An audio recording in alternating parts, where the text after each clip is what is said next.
Ցանկացած նման մեթոդով աշխատանք անընդունելի դատապարտելի է։ Դա ոչ միայն միջամտություն է քաղաքականության մեջ քաղաքական գործիչների անձնական հարաբերությունների կյանքին,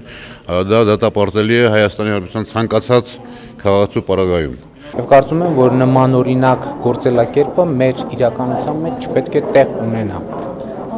Եվ ես կարծում եմ, որ իրավապահ մարմինները Հայաստանի Հանրապետության քրեական օրենսգրքի 146-րդ հոդվածի հատկանիշներով պետք է քրեական գործ հարուցեն, ապօրինի գաղթան լսումն իրականացրած եւ